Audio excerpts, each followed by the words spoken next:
they can't be bothered, you know. And a lot of people, you know, like that I'd say the majority of people that I've dealt with and talked to are just, uh, you know, they try to blame religion. Oh, religion has burned me, or this and that, or they're just falling into these preconceived notions, and that's usually where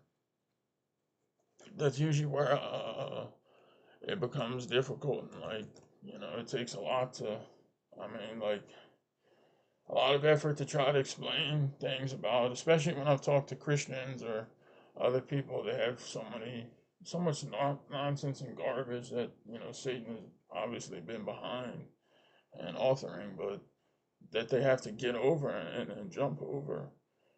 But stuff like there's literally like hundreds of like obstacles in their path, you know, that if they don't get over this, then they're or be willing to look, you know, and a lot of them claim they are, but you know, at the end of the day, what I've realized, most people aren't. They're either just apathetic about it, not wanting to do the uh, do the truthful research for themselves or look at it.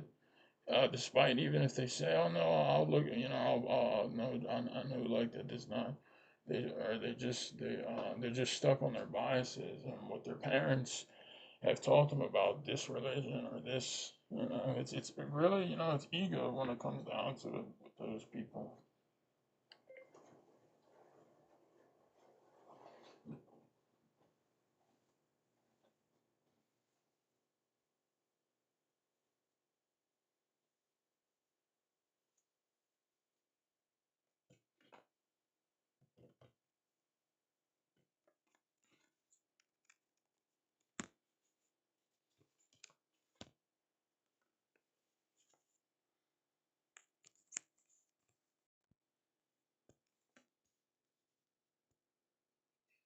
Yeah, please. I have a question about verses 160. Uh, and we said it. Yeah, 160, 160, yeah. No, we started from 164, right? Did we? Oh, 146, sorry. Yeah, 150. 150. Yeah, okay. Yeah, then we shaded them with clouds and sent down to the manna and quails. So I heard the story when I in early age, like God sent them like the prepared food for the children of Israel, something that more. So do you have any idea what kind of foods this one, these fruits or something, the manna and quail? Yeah, the quails are the birds. Birds. So it's prepared or it's not prepared? Huh? It's only. I mean, it was cooked or. Yeah, cooked or uncooked, yeah, something. I mean, uncooked, they won't be able to eat it, right? Okay, yeah. So, but you see, God sent them manna and quails, and so manna is like, um, it's like a sweet secretion from from a plant. You know, you can consider it like something sweet, and the quails, you know, the bird. Okay, so it's like a cooked food, you know, for divine from the heaven, something to show them a miracle, something like that, maybe, right? Right. I mean, I'm not going to say cooked or uncooked because it doesn't say anything about whether it's cooked or not. Okay. But these were provisions that they wanted, they asked for, and God sent them as a blessing from them, right, for them. Okay. Sent them manna and quails. Yeah. So we do not have to clarify is cooked or uncooked because we do not know from the Quran is cooked. Yeah. Could be baked, could be roasted, could be boiled. Boiled, yeah. Yeah. Okay.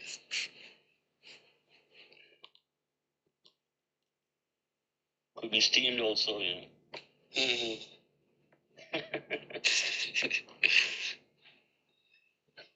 Yeah, no, because when I was, almost young from the history, so I heard that those kind of, so they used to, eat, from morning and night, something like that, the cooked food, something like this.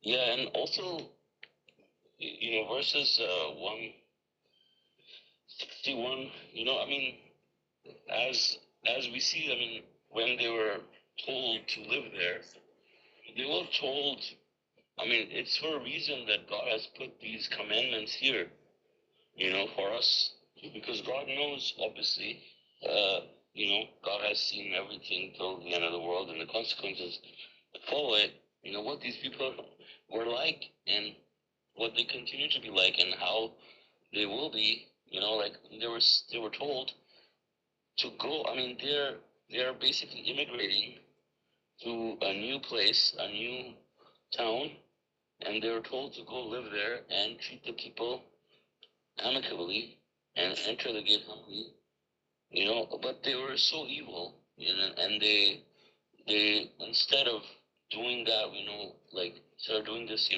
know what they did. Not only did they take it over, they were killing them, they were evicting them from the beginning, and we see it, not not getting any better.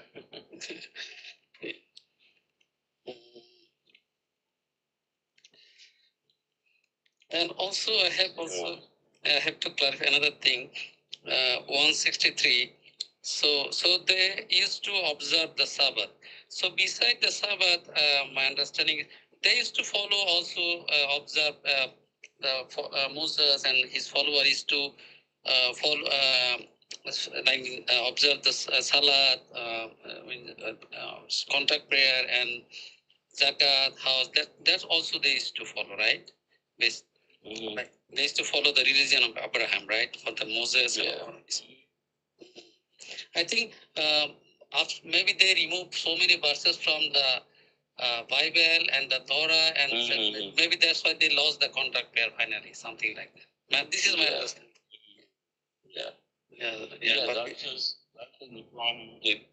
They put some of it down on paper to proclaim it while concealing a lot of it. So they decided to not include a lot of it. Okay. And I read 3-4 verses about, I forget the verses and numbers. So Jesus also, prayed Salat. Also Moses also, prayed Salat. So when they prayed Salat, Salat came to all the way from Abraham. So that means they used to follow the religion of Abraham. Yeah, that's my understanding. Yeah, I mean that should be everybody's understanding. Right? Yes.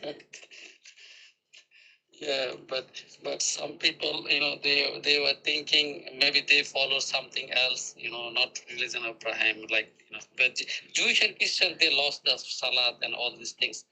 But the Moses and the Jesus, he used to follow the religion of Abraham. So they observe all those things. Yeah. I mean,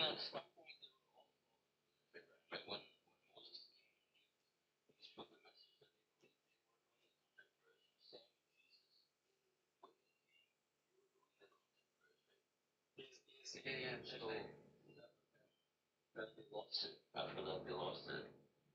Right? And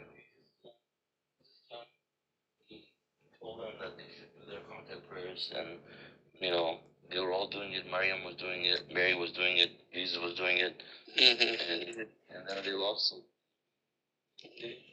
So, I mean, it's the same thing that's happening now, right? People, even people who were given the message of submission, many people lost their contact prayer. They lost the Hajj. I don't know about it. It's probably one of those things that some people obviously they don't have any clue about the percentage or anything. There are people that are doubting, disputing.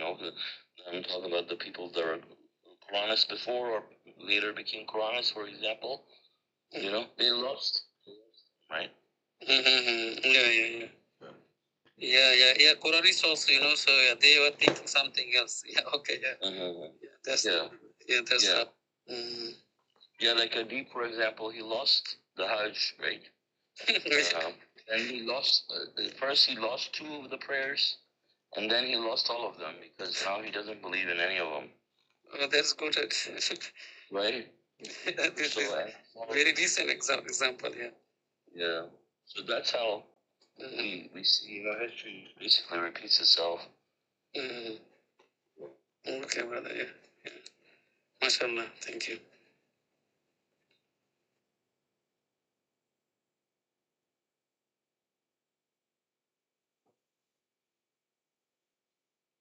Yeah, you still see remnants of these things in the Bible. Like even about Hajj, there's a reference to Becca. Not Mecca, but the old name Becca is in the Bible.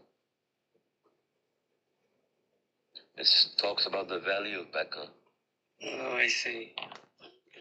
In Psalms. Yeah, that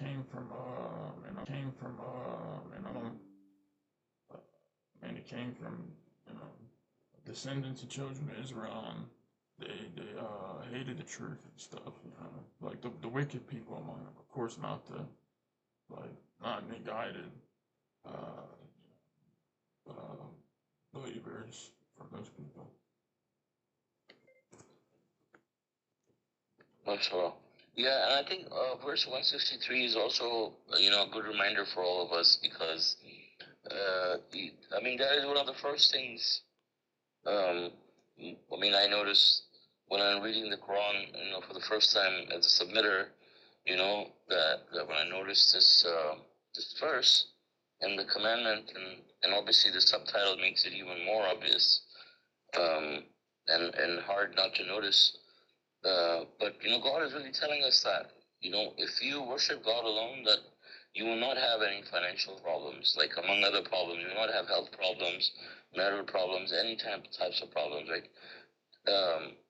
But of course, before that, you will have to be put to the test. So, as part of your admissions test, you could be tested with very little, right? But then also, as part of your admission test, you could be tested with a lot, But naturally, human tendency, obviously, as we know from the Quran, people think when good things come their way, they say, I have deserved it, right? Instead of thinking other things also.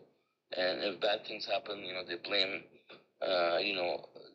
other factors, other people besides themselves a lot of times, which I've also seen even from submitters, by the way. So this is true, right? When good things come to these people, they say we have deserved it. When bad things happen, they may blame other people.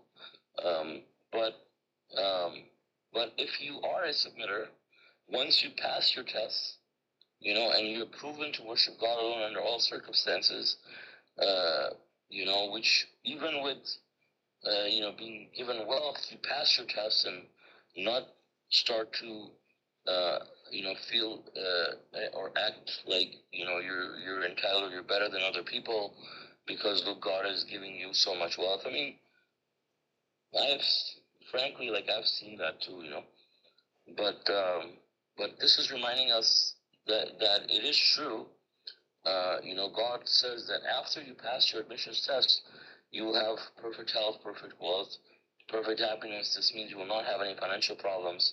You can't have no financial problems if you're living in poverty, right? So you have to have financial prosperity in your life. Doesn't mean you're going to be like filthy rich or anything, but it means that you will have all your needs met very comfortably, right? And so, ultimately, after some point, a real submitter can expect some of these problems to go away. It doesn't. It may be different for different people. How long they have to be tested to the situation. But once we pass those tests, God will bring, as God says, ease after difficulty, and the situation would be different. And this is one thing that actually stood out to me. When I became a submitter, I had this picture of submitters in my head based on the verses of the Quran, obviously, based on the Quran, obviously. In the Quran, assuming you're from the Quranic perspective, this is talking about a believer, so assuming, you're going to meet a lot of quote unquote true believers, so you're thinking, yeah, naturally, these people, God will have made them successful and they will be, prosperous, but when I came and I saw the people, like, and I think you guys know mostly which people I'm talking about, like that, to me, that and many other people, and that stood out to me. Like, I I didn't think that was right. Like, I felt like there's something wrong with this picture. Like, if if the submitters are in a situation worse than like most people, like everybody's on wheelchairs and living in like um, very poor circumstances, um, in not such good neighborhoods, like, and someone's on disability, and people have like all kinds of issues, like that. That itself to me was, I think, a sign like there's something wrong. Like, of course, I couldn't make my judgment solely based on that, but that's one thing that was like, that to me feels like, there's something is wrong. It must be doing something wrong that, I don't see those things that I read about in the Quran about, people, in the community where, you think that they're blessed by God and are on the right path, presumably. Yeah, I agree, brother. Yes, yeah. Mhm. Sometimes maybe accidentally people became submitter maybe by test or he did something wrong.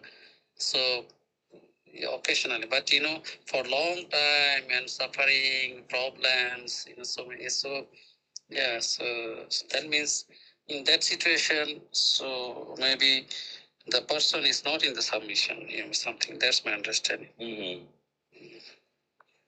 Yeah, I mean, and later on, for many of those people, I mean, it was pretty obvious for me that these people were not submitters,